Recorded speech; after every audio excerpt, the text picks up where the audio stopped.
All right, good afternoon, everyone. I want to honor your time, and first of all, thank you for joining us this afternoon after school. I know that's always a challenge. I am Jim Luft, and I am the instructional coach here in North Carolina for Outteach. So we're going to start with a little introduction and what the whole purpose of this workshop is.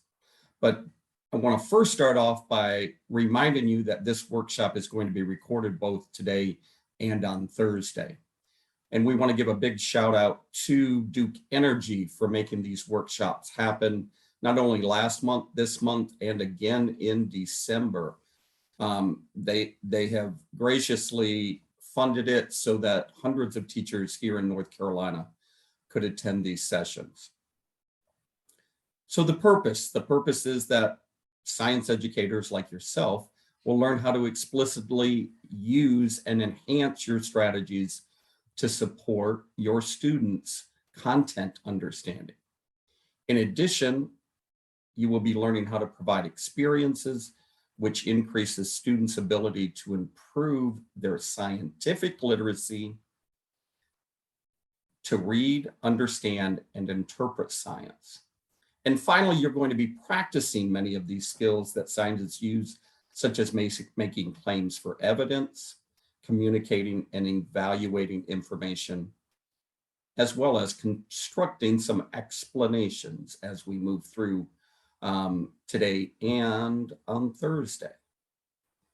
So if you could do me a favor and just drop in the chat where you are joining us from city-wise today, that would be awesome.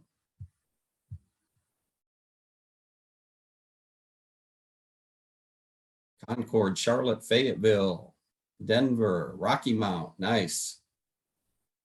Chapel Hill. Thank you, thank you. It's great to have you all joining us and participating in this awesome training that you're going to go through. So as folks continue to drop where they're joining us from today, I am going to post, just like you remind your students on a daily basis, what the norms of our training consist of. So let me grab that and drop it in the chat here for you.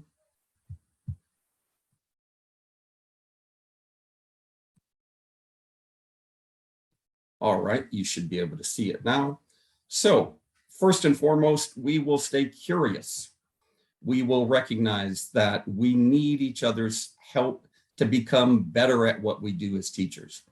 And we slow down so that we have the time to reflect. And finally, we remember that conversation is the natural way that we as humans think together. So we're going to be doing a lot of thinking together, not only today, but also on Thursday. Also wanted to remind you, let me go back over here. Hold on one second, Joe. That if you want to share anything from the workshop, please, if you're using social media, we just ask that you tag "Education is open" for us. So I'll say that one more time. If you're going to tag anything on social media about our workshops, just hashtag "Education is open." And now I want to share with you a little bit about what it is that we at Outteach do on a daily basis.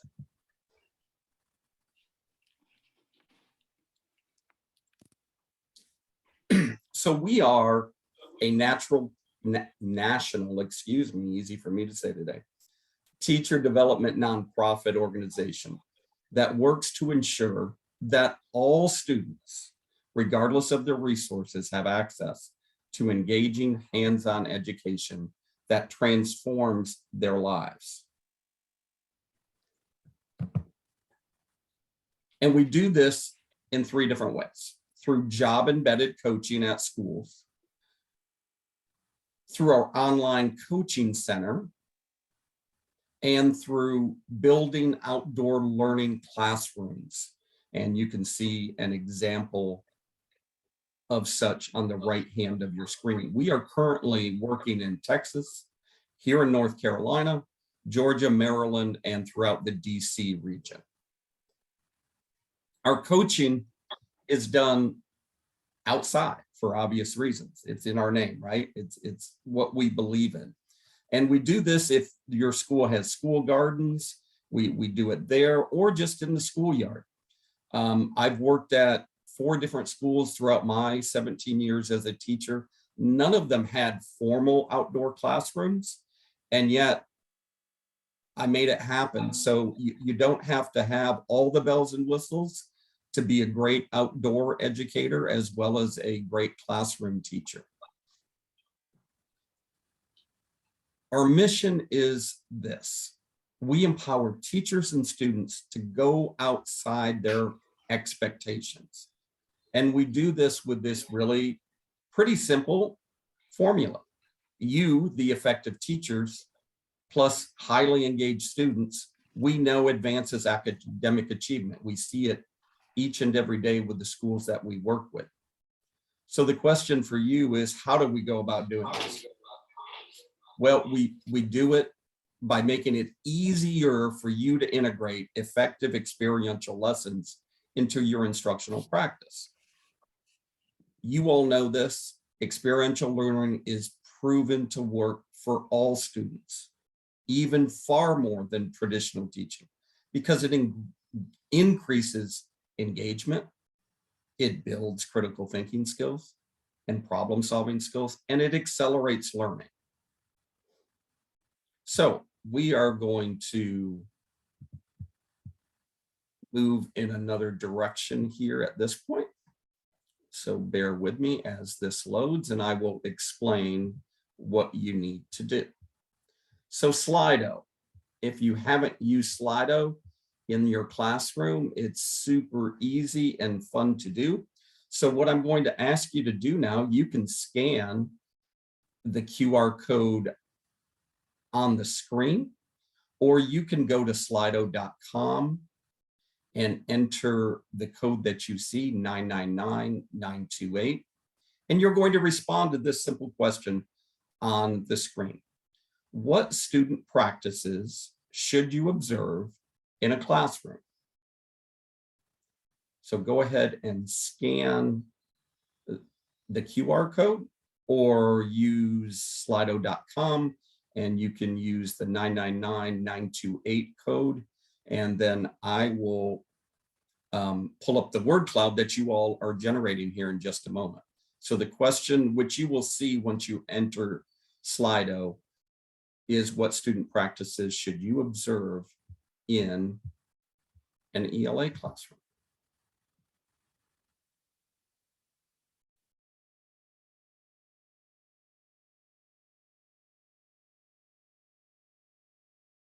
And now you can see our word cloud building, right? Comprehension, reading, collaboration, writing, singing, great. Student discussion, questioning, conversation, writing, fabulous. I'll give you another 60 seconds or so to jot your thinking into there. Speaking, student discussion, claim evidence reasoning. Absolutely.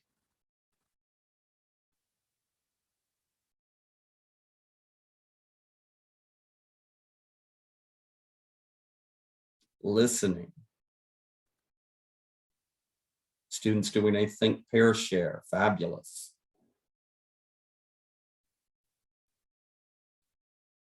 Engagement, absolutely. Investigating. All right, we'll take about 30 more seconds. Critical thought process. Yes, indeed.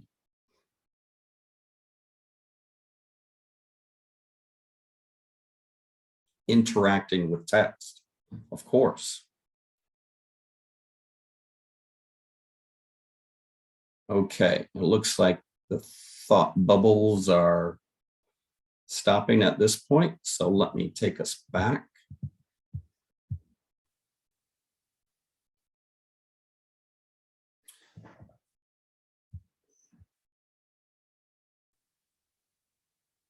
So all of those things that you all generated just now happen in an ELA classroom. They also happen in math classrooms, as you know. They also happen in science classrooms. They happen throughout the school day, right? You can't teach science without teaching literacy. The components are automatically embedded, but you can enhance your science with literacy, and that's going to be a big portion of what we're talking about today. So here are some of the practices that you all are already well aware of, that you already utilize in your classroom, and maybe some that you can choose to incorporate. Making connections, summarizing information, inferences, students asking questions. I saw that on the Slido. So keep in mind that we're teaching literacy in science. What we are teaching and how we are teaching it, though, plays a critical role in literacy and science integration. So evaluating information, researching new topics of interest, as you know, and seeking relationships through comparisons, perhaps. Oh, I apologize. I didn't mean to go that far. So I want you to focus on this quote. And as I read it aloud, I'm going to ask that you read it to yourselves as well. We challenge you to find a new way to incorporate science classroom, that is, incorporate writing, into your science classroom.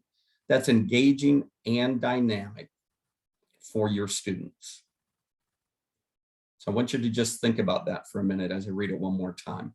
What's another way that you may incorporate writing into your science classroom that is engaging and dynamic for your students? And really, this quote's kind of the focal point of today's training. Formal writing, as you all know, is essential. However, there are other types of writing that can be done in the context of a science classroom, and many of those we're going to explore today. So with the emails that I sent out, I sent you various articles. I'm going to drop this article in the chat right now for you because we're going to do some work with it in just a moment. So let me grab it for you.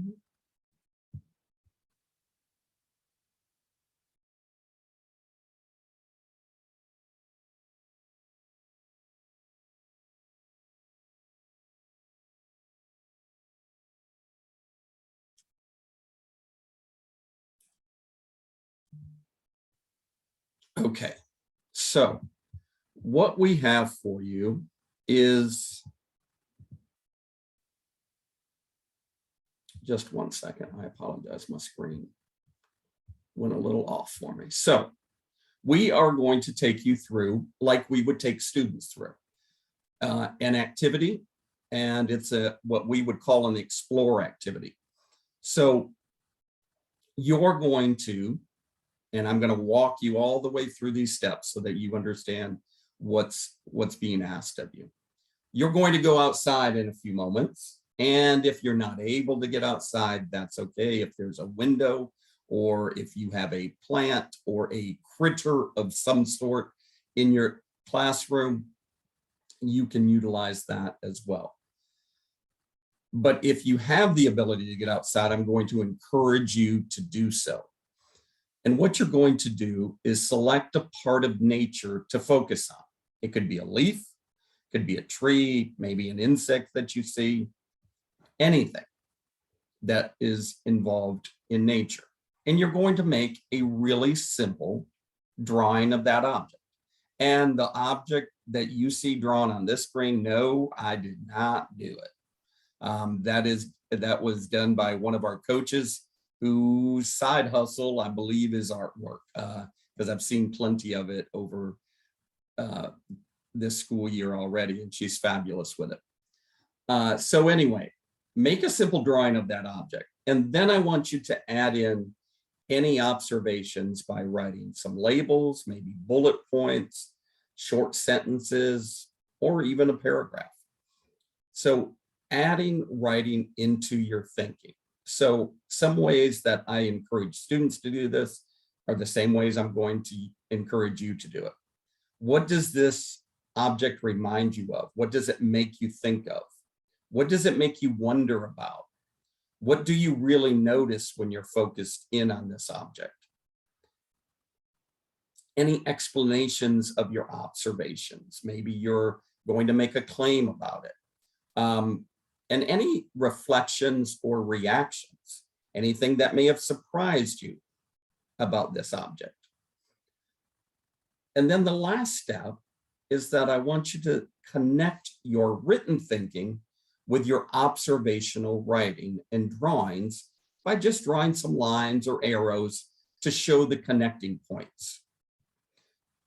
So I'm going to pause there to see if anyone has any questions about what this activity is going to be. You're going to have 20 minutes to learn about an object in nature. So I will pause there. If you have any questions, you can come off mute or you can drop them in the chat.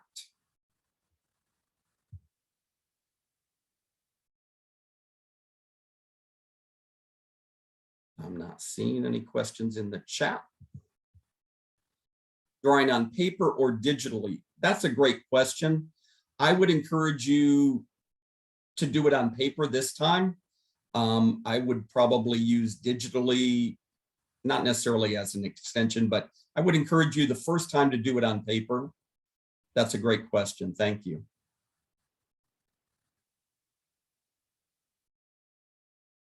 All right, so how this is going to work in just about 30 seconds, I'm going to let you take your 20 minutes. I will go off video. Do you need something to go outside? If you have something, if you're not able to get outside, that's fine. If you have an object inside your classroom that represents nature in some sort of way, that works as well. I know everybody's situation may be a little bit different at their schools. So whatever works best for you works for me. Okay. If I don't have any other questions, then I'm going to go ahead and start our 20 minutes. And when you see me come back off video, or set yourself a timer if you're actually going outside, we'll say 4:10, to give you a little bit of time to get out there. 4:10 is when we will reconvene. All right, go ahead and take it outside.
Oh, just pull it out.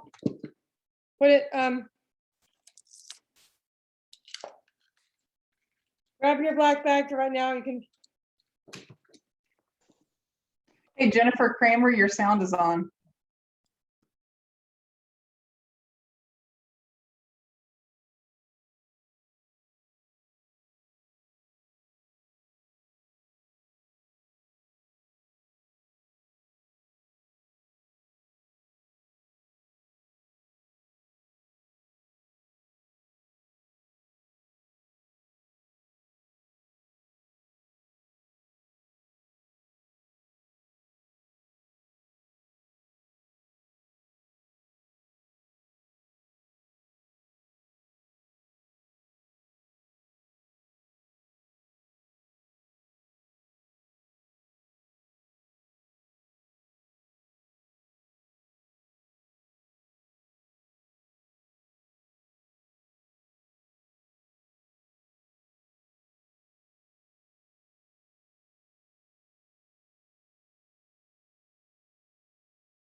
for those of you just joining that came in a little bit late, thank you, first of all, for coming.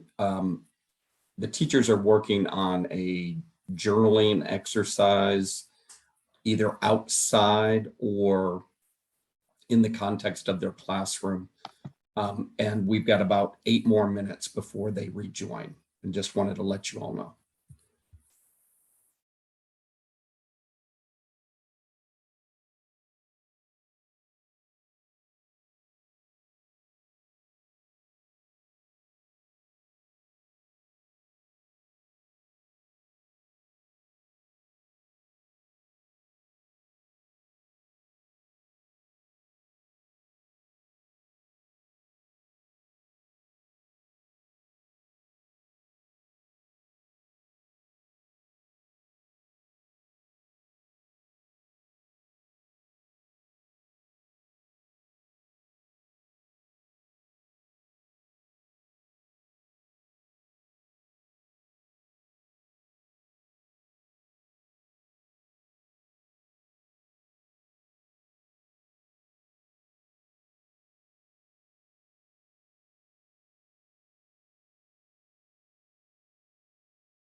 Okay, for those of you that may be back, we've got about 2 more minutes. I said until 4:10.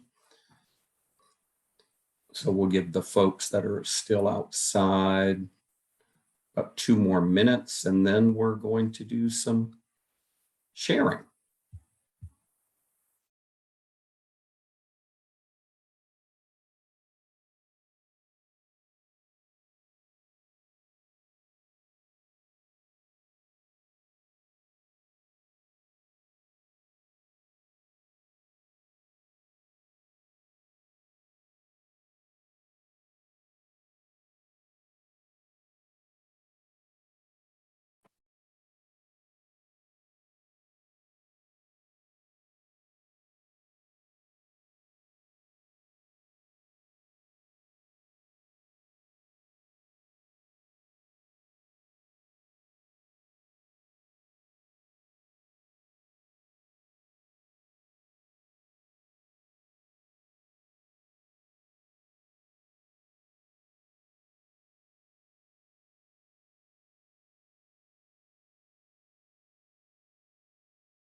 Okay, it's 4:10. Welcome back. And if everyone's not back, once they do rejoin, I've dropped a few questions in the chat for you. And I would like for you to share your findings in relation to these questions. So let me share with you what they are. So what was it like to use writing to capture your observations and thoughts? What felt successful and what felt challenging to you while you were doing that? What might you do differently next time? And how did it feel to use your journal or the paper to learn as a scientist? So what I'd love for you to do is to either drop it in the chat or just come off of mute and go ahead and share. I'll share if that's okay.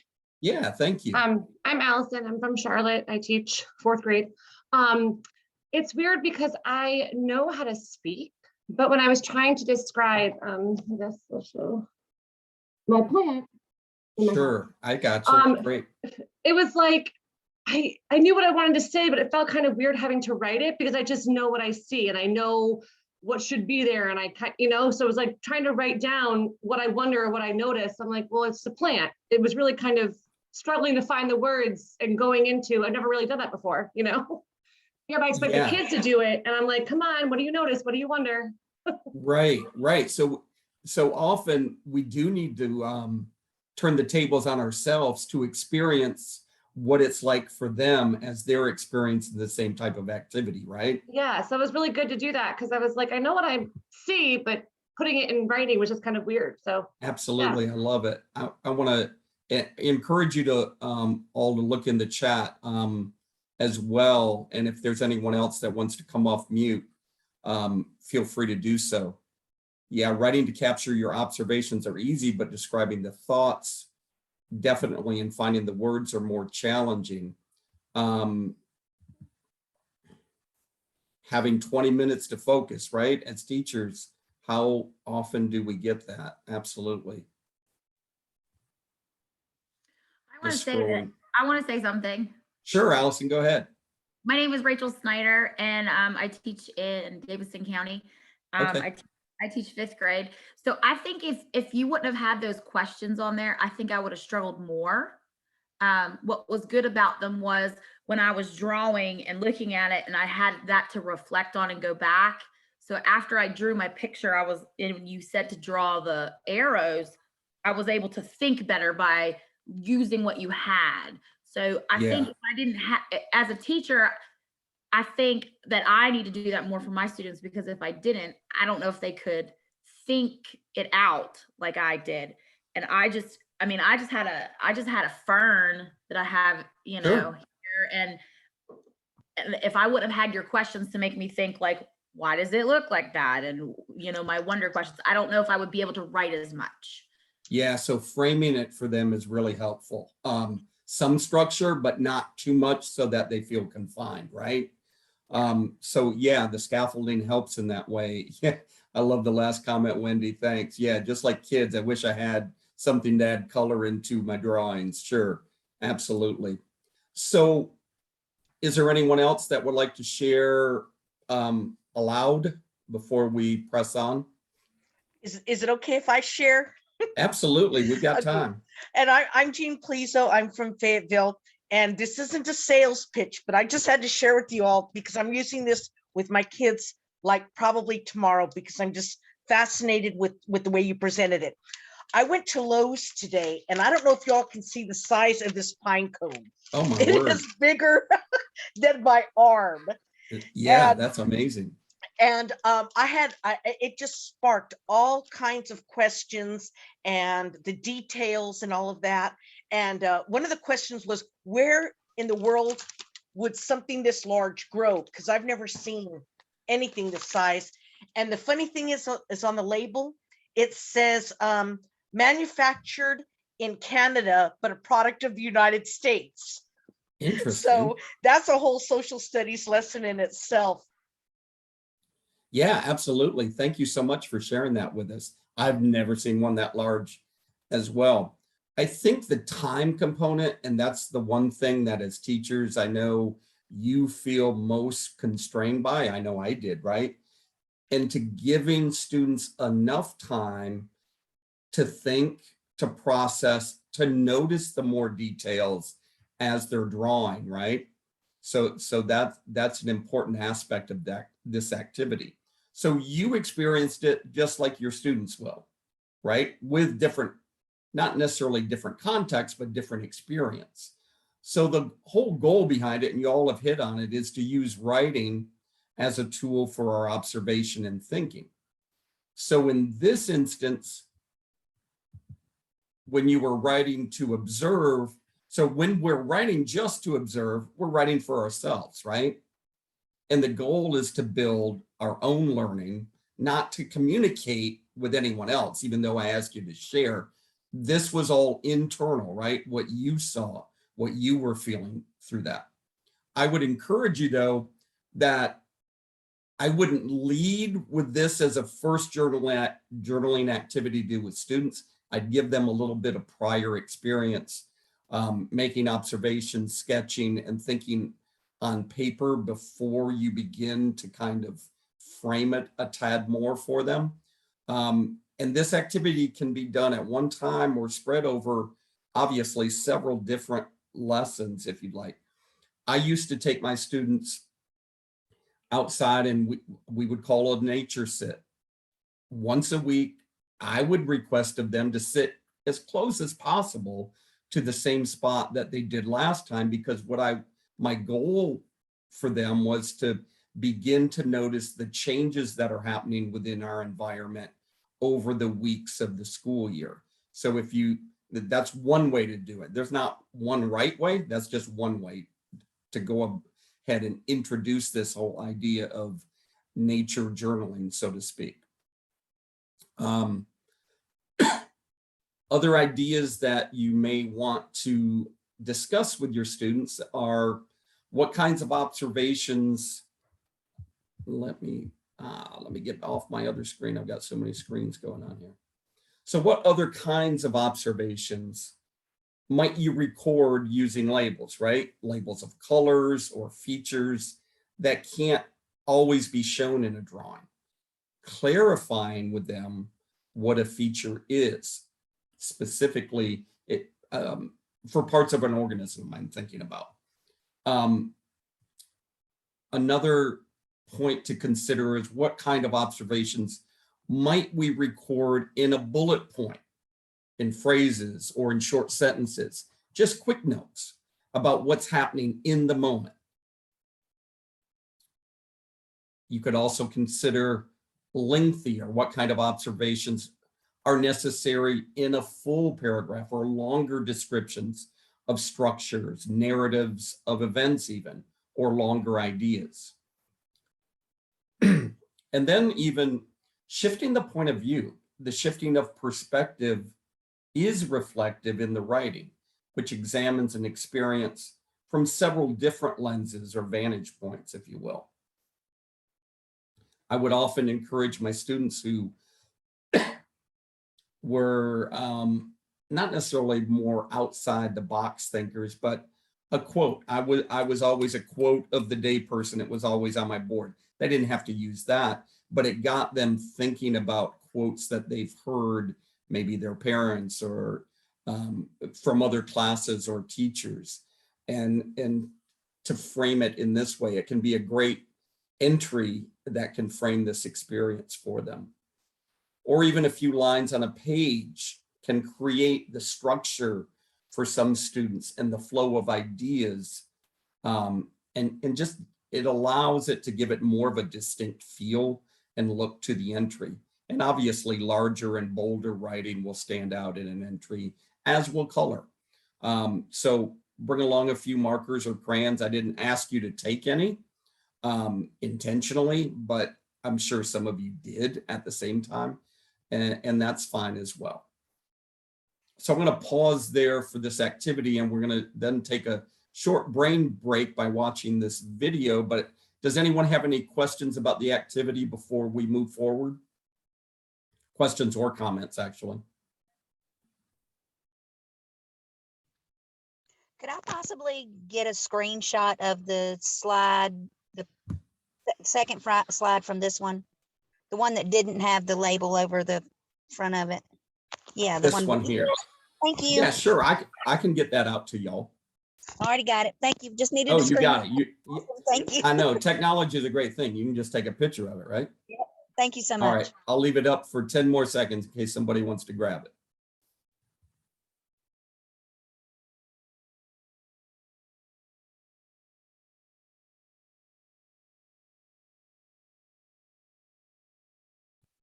All right.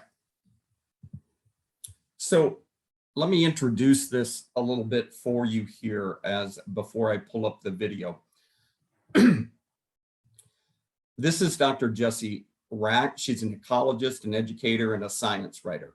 And this brain break is a piece of what is called the If Then collection. And it's the world's largest free digital library of relatable images and videos of women STEM innovators. So we want to encourage you, and you have access to this in the Google Doc that I shared out earlier with you, all of the resources that I sent in the email, along with the If Then collection video is within there as well, along with some poster bundles that come along with it. So these resources are there, obviously, to inspire your students, especially girls, to pursue STEM careers. So let me go to the video and share that with you.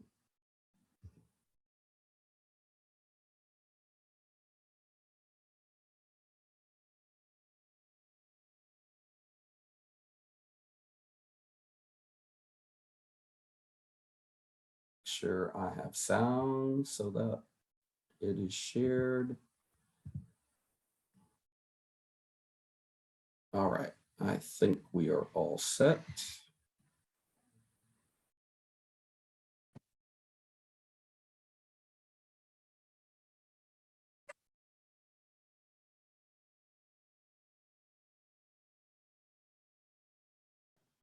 There's no sound.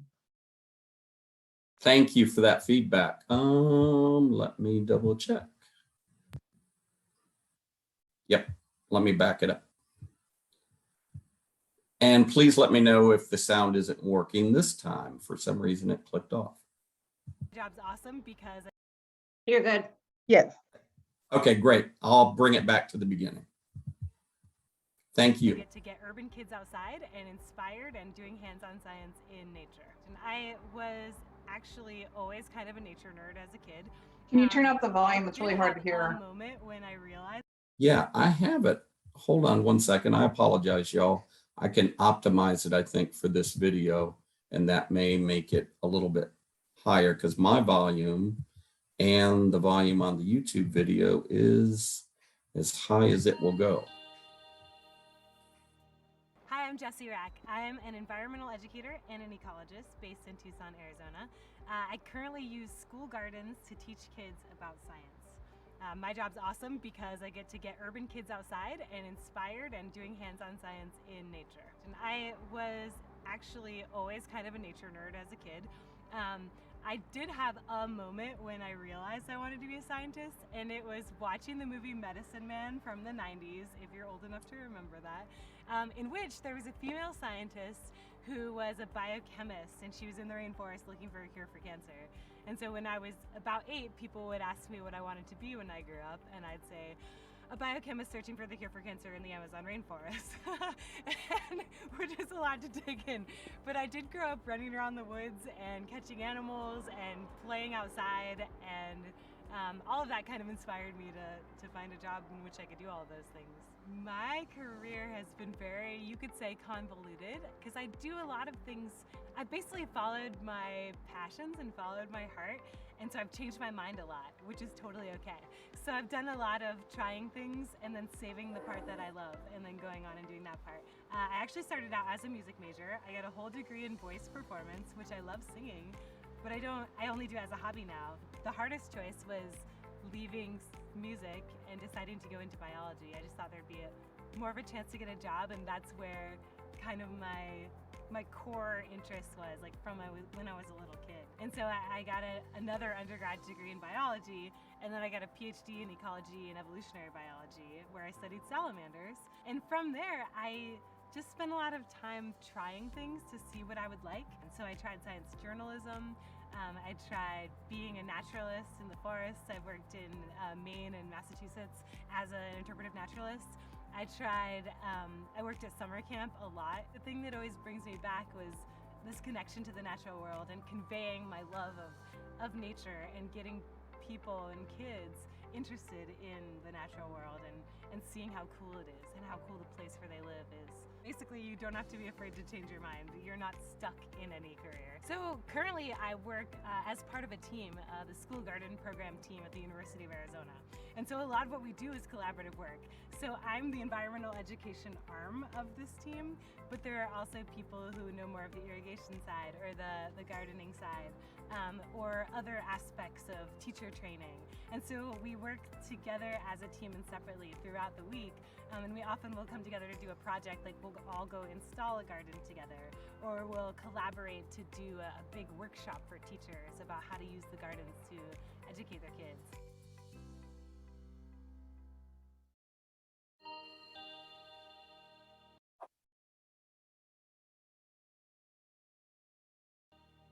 Hi, I'm Jessie Rack. I'm an environmental educator. Sorry, and y'all. Let me ecologist stop that.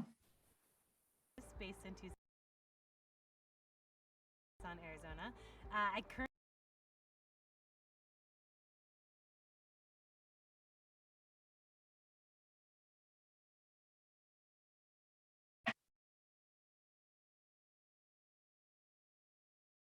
All right, now I'm back to where I need to be. So what I'd like for you to do, I loved her enthusiasm, first of all, and I love the fact that she studied salamanders among many other things, because it's hard to live here in North Carolina and not know about salamanders.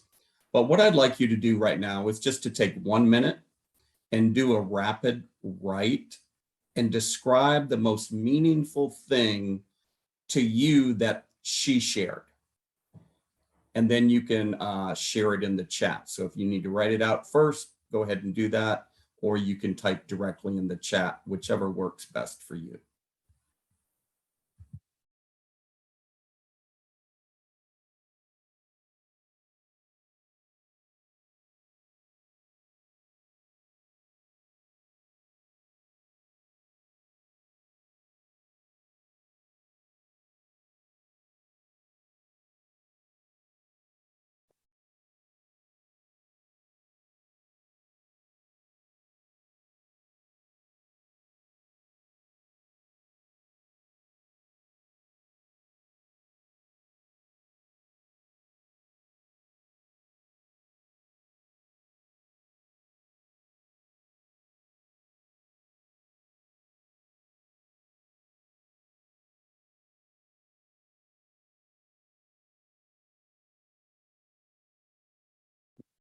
Yeah, not to be afraid to change your mind. That's great. To do what you love, absolutely.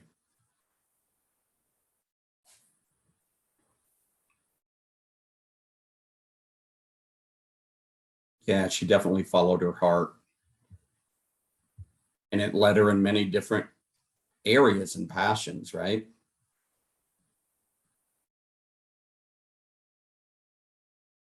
Yeah, and her embracing her passion for science for sure.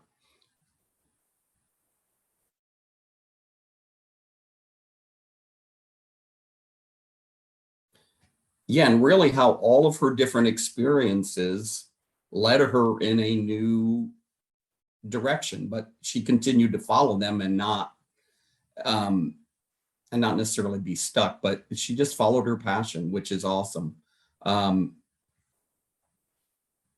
Teaching through gardening, absolutely, and allowing students opportunities to gain an understanding of the world around us. Environmental aspect of nature, 100%. Thank you all for sharing your thoughts in the chat about the If Then collection and Dr. Jesse Rack. That's awesome. Let's see, let's press forward because we've got a lot more to accomplish today. So this next step is we're going to put you into breakout rooms. In the chat, and let me find, Christy, would you mind finding the link in the chat for the Google Doc? I know I put it out there earlier and just resharing it so people don't have to scroll all the way up to find it. So let me show you what this Google Doc is, because you're going to be doing some work with it in just a moment after you read an article. So this Google Doc's being shared in the chat with you, and it gives you access to all of the articles that I shared with you, a video book that we will be watching a little bit later. And then there are other components in terms of the work you're going to be doing now, related to an article you're going to read. So you can drop your thinking in the slides that are appropriate. And it starts right on slide 7. Okay, it'll start on slide 7, but let me frame this activity for you. So let me go back. Okay, so put these questions in the chat for you as well, but the questions are in the Google Doc, so don't worry if you can't see them. They're framed in the Google Doc for you for that reason. And you're going to share that Google Doc again? Yeah, I was asking my colleague, Christy, were you able to share that yet or not? No, I'm looking for it. Okay. I've got access to it. Let me grab it up here on my other screen. I got it right here. Okay. It's fine. Thanks, Christy. And I apologize, I didn't introduce Christy. She's in the background. She's our systems administrator at Outteach, and she is always in the background making sure technology and wonderful things like this work the way they're supposed to. So thank you, Christy, for being with us today and again on Thursday. So there's the Google Doc for you all. And now I'm going to put the questions related to the article and talk a little bit about the article that you're going to be exploring.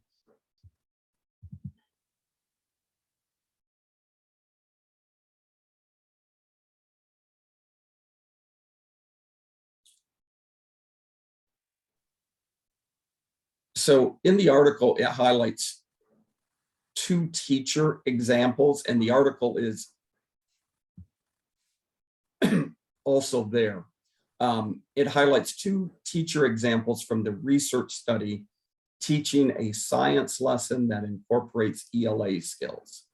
So there are 4 slides in the doc where you can leave the answers to each question within the chat. I'm going to post those questions in the chat just so you can see them prior to the breakout rooms being set up for you by Christy. So hold on 1 second here. And there are the questions. And let me go back again so you can see what this doc looks like. And I'll scroll up to the top where the article is. I see a lot of you already in there, right? Ways to integrate. So it looks like many of you are already there. That's awesome. And we're going to take, let me check my time here. So you're going to have about 30 minutes, 25 to 30 minutes to read the article and consider this questions and discuss them in the breakout rooms. Are there any questions before we get started and Christy starts putting you in those breakout rooms? Just, I'm so sorry if you already said this. The article we're reading is the one that was about the ELA and the science one that we were supposed to read beforehand? That's correct, yeah. Okay. Thank you. Okay, Christy, thank you. Okay.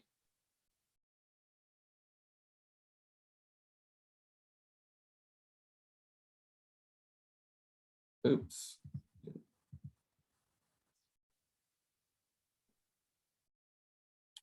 Hold on 1 sec, Christy, if you haven't put them out, because I made a mistake there. I had my articles confused. So, They've already started joining. I'm sorry. okay, no You worries. want me to? Okay. Nah, you're good.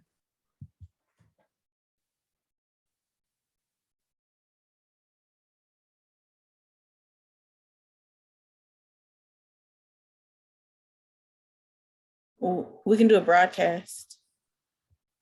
Tell me how to do Message. that. In the Can chat. you access the breakout rooms? Let me see. Participants. Breakout rooms. Share to breakout rooms. Yes. Okay. And, oh, I got you. So I can just screen share this slide. Is that correct? Mm-hmm. Okay, perfect. Thank you. I think it is now. I was one article ahead of myself.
All right, it looks like we have everyone back now. I apologize. I mentioned the wrong article. I was one step ahead of myself, but that's why we broadcast it into the breakout room so you could see what the article was and the questions. We've got a couple of minutes. I was watching some of your work in the Google Doc, but we can take 2 to 3 sharings of takeaways, so to speak, from the article related to the question. So if you'd just like to come off mute, that would be awesome. I just have to say, as a kindergarten teacher, it was so exciting to see an example in a kindergarten world, because so often it's hard for us to differentiate what everybody else does because our kids are so in the developmental stage. So I'm really excited about reading that. Yeah, I couldn't agree more. Never having taught kindergarten, but I can only imagine. So that was great in that respect. Can we have 2 more folks share out and then we will press on? I'll share out. I'm a 4th grade teacher, but it's so often we tell our kids, listen, listen, listen. It can't do this, it can't do that. And it's so great. I mean, I'm a literacy teacher in science, but when they get to talk and they get to talk to each other, they really get to, it's amazing what 4th graders think. And so to have them have a chance built into the curriculum to talk to each other and kind of get a sense of what they think, it's really fantastic. I love that this article does it because I do that in my classroom too. That's fabulous. Yeah, I couldn't agree with you more. Absolutely. And time for 1 more.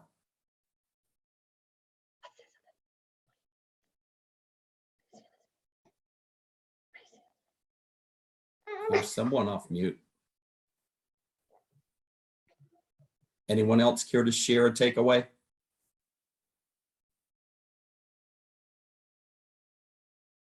Okay.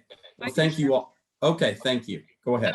We were just talking about how much we loved in the kindergarten example where, they saw the visuals of, sunburn, and they talked about it. And then they went outside and they saw the hot sun, they felt the hot sun. And then they were able to look over and, actually see the awning that was protection from the hot sun. And then they were able to directly come inside and be like, okay, so we're making protection from the hot sun. And how do we do that? So it was just so, step-by-step, hands-on visuals. Right. Right. Absolutely. Connecting the learning to real world, right? That's how we know it becomes sticky for kids. 100%. Thank you all for your time in the breakout rooms and the dialogue and the work through the questions. So in order to keep my promise of being wrapped by 5:30, I need to press on here. So I want to talk for a moment or 2 here about storytelling and creative writing, if you will. So I want you to keep in mind that writing in our journals, and I know y'all know this, but in the science respect, it doesn't have to be purely scientific or observational. We want to allow space for students to include their personal notes, their reflections, and any sort of creative writing in their journals, because it can improve the connection to the practice and it leaves them with deeper memories of their explorations. As you already know, writing is an important opportunity to help craft narratives of observations and invite stories onto the page. Your kids already know this, right? Stories are everywhere. Wherever they're looking, they're thinking about not necessarily a story, but they're thinking about what's going on. So it could be the ants in the schoolyard, if they're just watching them, thinking about where are they going? Why are they going there? What's happening? How they felt being outside with friends. That's a story, right? Telling stories of our own experiences and feelings in nature help to nurture those connections to ourselves and to the outdoors. And it's just a really valid practice in journaling. Even, I'm not a poet. I frankly despised it when I had to take it in high school, but I have a greater appreciation now for it as an adult. But a fragment of a poem is worth the time it takes to write it down. It's a way of just finding the joy and the meaning in the small moments throughout the day for them. Scientists, we know, are supposed to be objective observers, but in reality, we also know that it's really hard for any human to be capable of true objectivity because of our life experiences. So instead, we want to encourage students and scientists to both include those creative ideas and personal perspectives, at least in their journals, as they begin to cultivate their ability to differentiate between observations and emotions. So let's talk now for a moment about supporting language learners, right? We want to make sure that the language learners know that they can participate in the practice of journaling as well as everything else, quite frankly, but journaling specifically, and in the discussion at their current level of proficiency, whether that be English or if they're learning a second language that is not English. Students should focus on their ideas rather than focusing on the spelling and the grammar, because spelling and grammar are important, but from a journaling lens, we want to get the ideas on the page first. We can always teach them those editing skills to make them more proficient with their writing. So one idea, like I know you all already know, is to pair a proficient speaker with a language learner and ask them to compare journal entries. Focus on how they wrote descriptions or made diagrams, and on the teaching of the words to each other. Both students clearly benefit from this experience. Another idea is you can have students create a vocabulary list or word walls of terms specific to journaling and nature exploration, to which they can continue to add throughout those journaling experiences that you create for them.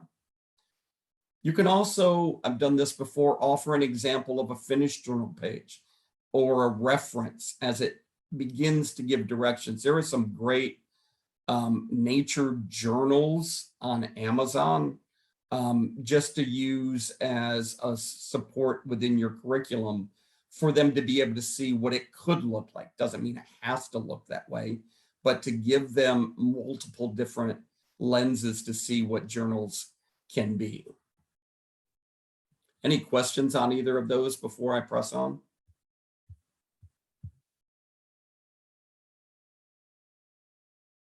Okay, so pictures tell one aspect of a story in a journal, right?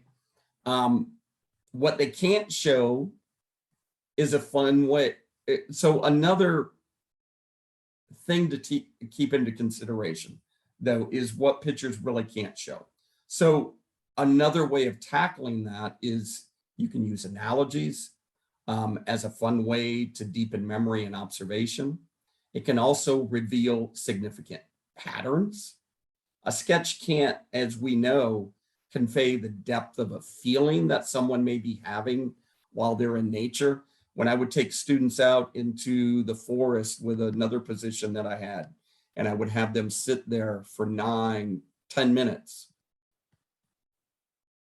long enough for them to be able to decompress, relax, and far enough away from everyone else that they weren't going to become engaged with them.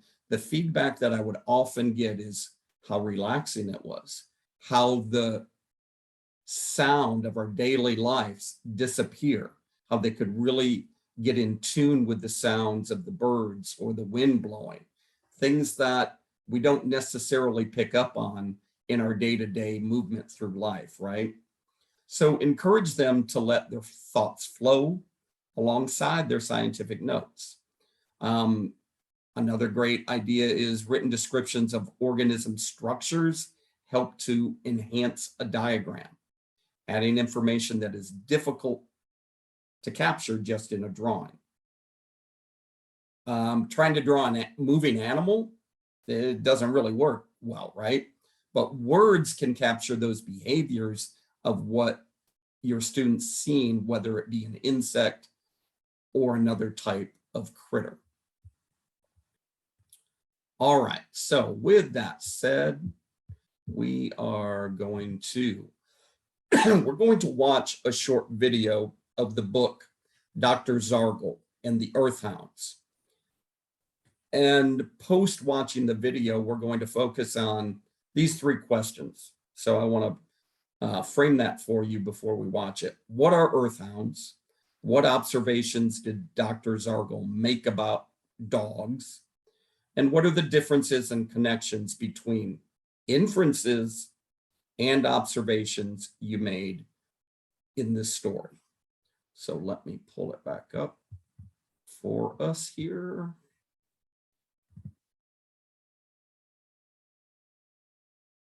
Sure the sound is still being shared. Please let me know if you don't have sound on your end. It's showing that it should be. Change one other setting. Okay. And today's book, we have Dr. Zargle's Book of Earthhounds. And that's by Jean Willis and illustrated by Tony Ross.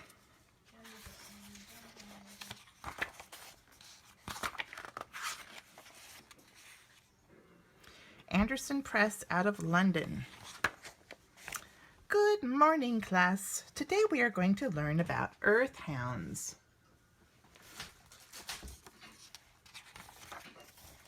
Earthhounds have fangs at the front and a waggler at the back. To find out which is which, hold a sausage at both ends. Earthhounds have buttons for eyes, a sniffer with 2 holes in, and a long pink flannel. With the pink flannel, they lick their undercarriages, frogs which are deceased, and the icicles of earthlets who are not looking. Earthhounds can stand on 4 legs, 3 legs, and 2 legs. They can jump as high as a roast beef.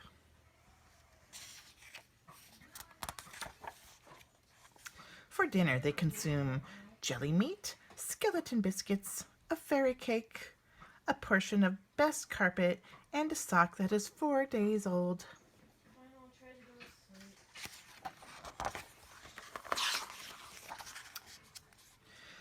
After this feast, they must be taken to a place called Walkies, which has many lampposts. The earthhound is attached to a string so that he can be pulled along in the sitting position. In the park, the earthling gathers a stick from a tree and hurls it all around. The earthhound is made to fetch it. Then the earthling takes a bouncing sphere and flings it in the pond. This time, the earthling has to fetch it. On the way home, the earthhound rolls in the pat of a moohorn.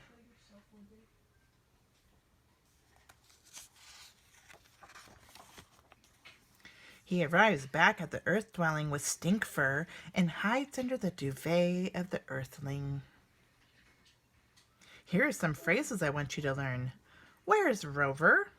Is something wrong with the drains? Either he goes or I do. Earthhounds hate the bath of bubbles. They tuck their wagglers between their legs and make a woo-woo noise. Once clean, they dry themselves on heaps of compost. Here is a baby earthhound or houndlet asleep in the nocturnal footwear of an earthling. On the floor of the earthling has placed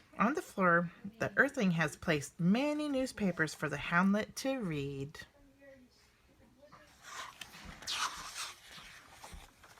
That is the end of today's lesson.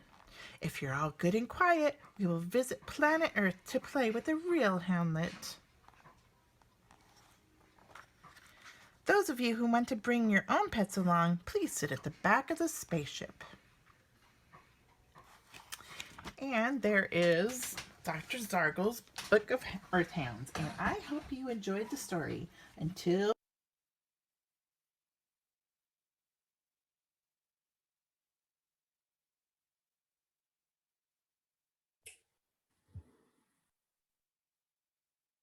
All right, so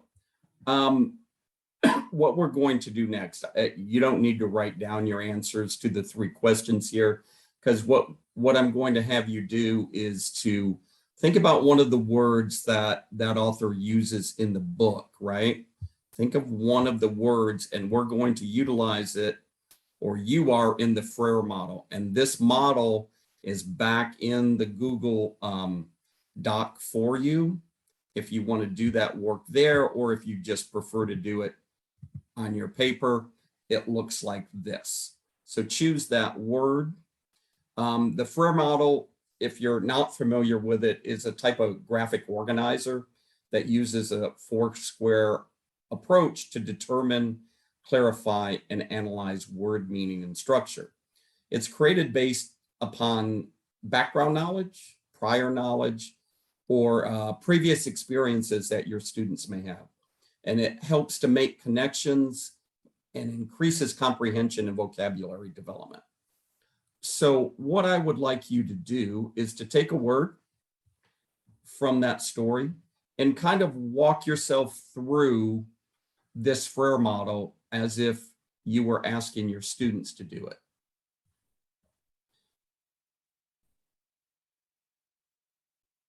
And I'm doing a time check for us here, and we'll take about 5 minutes for that, please.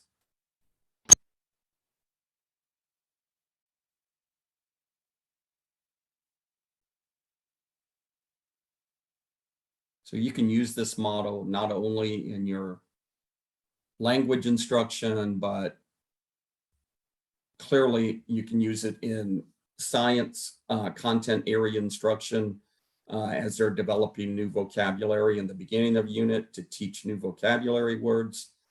As you all know, content vocab is a huge component in the comprehension of a skill or objective that can either make or really break a student's understanding.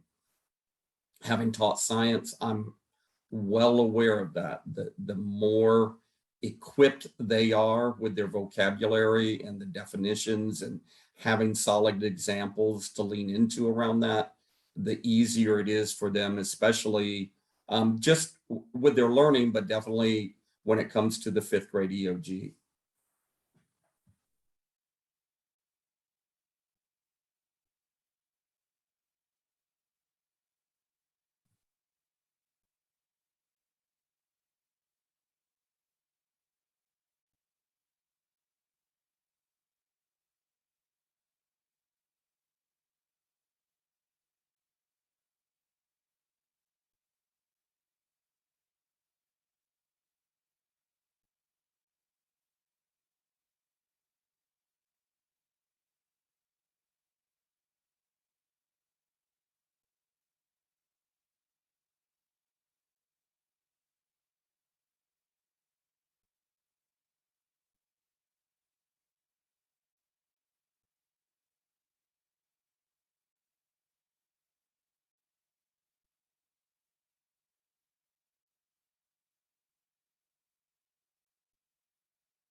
We'll take about 2 more minutes.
Okay, go ahead and finish up your last thoughts. And if you didn't make it through all 4 squares, that's totally fine. But I would love for a couple of folks to share out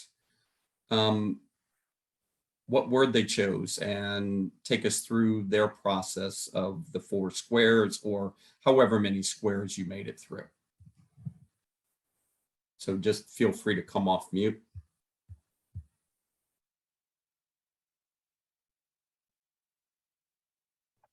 All right, I'll go. Thank you. I chose the word, it's Allison, compost. Sure. And my definition was something that kind of goes back into the earth.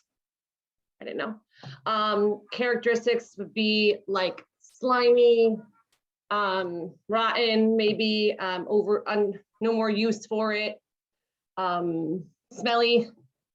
Some examples would be like vegetables or some types of paper or plants maybe.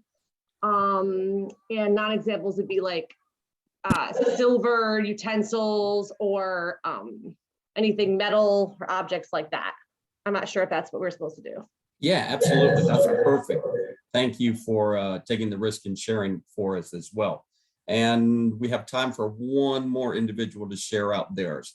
Or if you've used this model before, share some insight on how it's worked for you.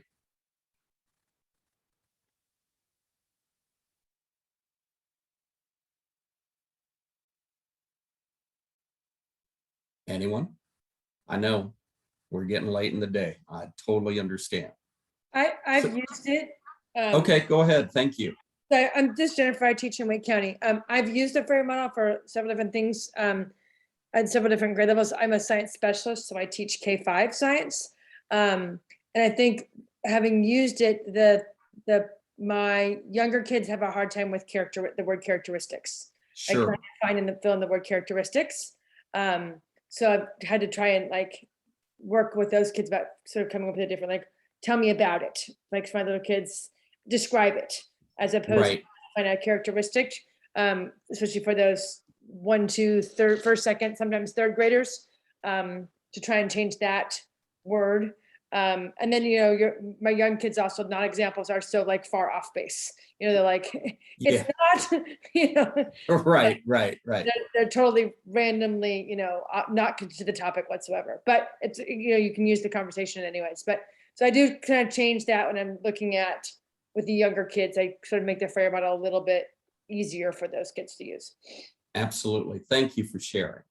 So we are winding down here, but I've got 2 short, quick activities for us to work through and something you all are all familiar with. Word sorting activities. So this was sent out to you as well in advance. If you don't have them in front of you, it's okay. You can still see what we have here. So we're going to do a closed sort.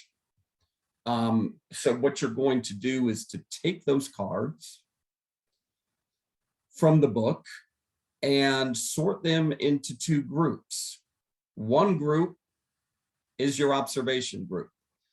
And I want you to think about how you would choose to label the other group of cards, and then just share what your label would be in the chat. And if you don't have the cards cut out, you can see the cards on your screen at the moment. And so you're looking for a label for that second group there. How would you label that group?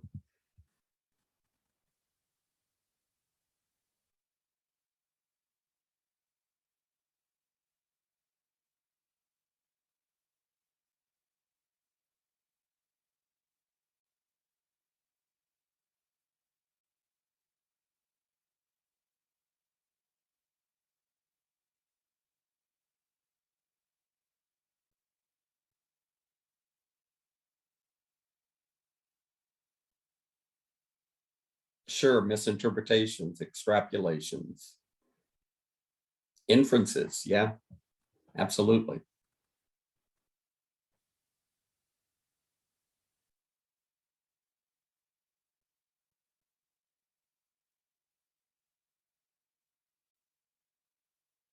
Any other thoughts on a label for that second group? It'll take about 30 more seconds. We're not going to spend 5 minutes doing this. You would with your students, or perhaps a little bit more. I understand that.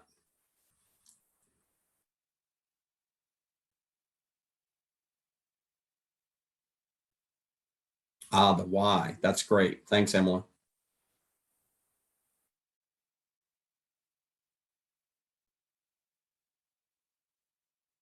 Yeah, that's great. Hypotheses to the unknown. Opinions or facts? Sure. Great thinking, y'all, especially at this time of day. So let me take us through our short last activity here. And it too is a word sorting activity. So instead of doing this, I think in breakout rooms, that was our initial plan, because I know that takes a little more time. Let's just do it together. So if you have the cards, I want you to go ahead and sort them any way in which you wish. The cards are also on your screen. And I want you to write a rule. What rule did you use for sorting? What rule did you use for sorting? And then how would you label your categories? So it's an open sort. You have total control of sorting it any way in which you choose. All we want to know is what the rule for your sorting was, and how would you label those categories?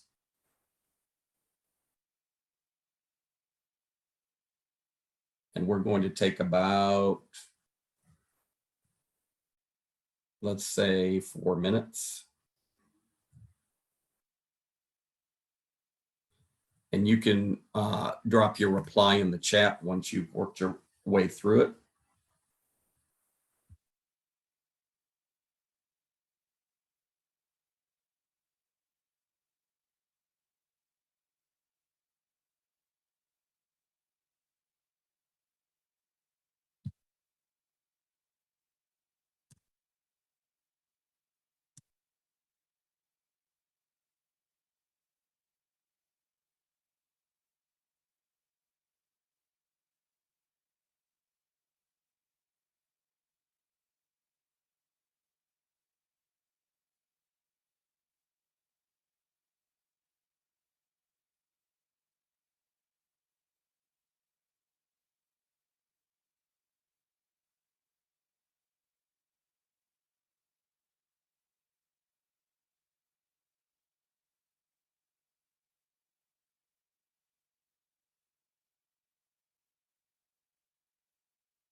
Yeah, so I see some comments in the chat.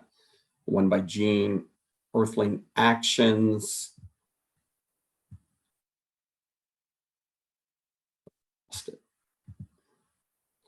Accurate and inaccurate, not Earthling actions. That's the other one I was looking for there. Observations about hounds, and then observations about how Earthlings interact. Absolutely. Descriptions versus action, action versus acted upon. Fabulous. 3 categories: what earthhounds do, what earthhounds look like, and how earthlings interact with earthhounds. Fabulous. Great work. These are great, y'all. So let's just pause there. You all understand the word sorting. I think what's interesting is to put ourselves, again, like I said earlier in the training, when we put ourselves in our students' shoes, it allows us to see things from a different angle, and we often don't have the time to do that. So I would encourage you to think about that as you're planning lessons and considering what you're asking your students to do, because as adults and teachers, we presume it's going to be easy in some way, but we can't always plan for all the contingencies. So living through it ourselves or experiencing these activities ourselves helps us to see it through the lens of our students. So thank you all. I'm going to pause there just in terms of next steps for Thursday. I just want to remind you that the link is the exact same link that you used today, but it too will be sent out again to you about an hour, so around 2:30, so that it's fresh in your email. Any comments, questions before we part for today? Just feel free to come off mute. I hope you gained some new insight about merging literacy into science instruction, and then we will do another dive in on Thursday afternoon as well.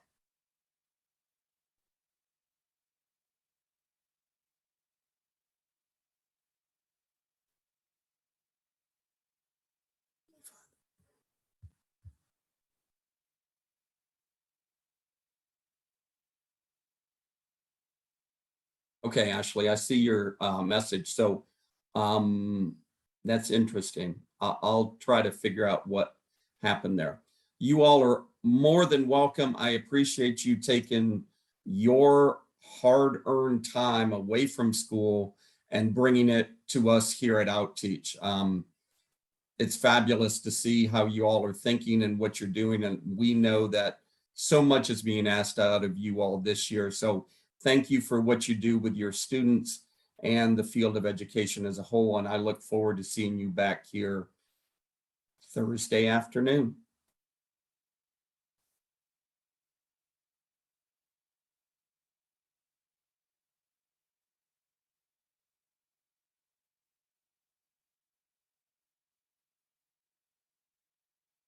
Thank you all.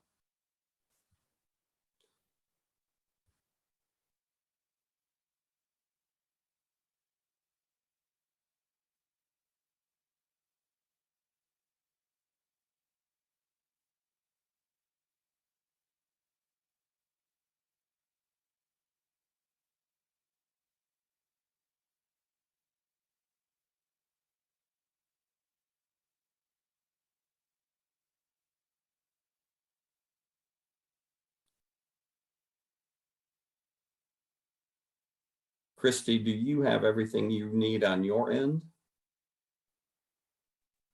Yes.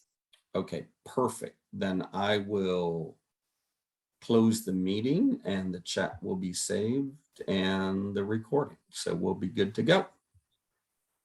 Okay. All right. Thanks for your help. I appreciate it. You're welcome.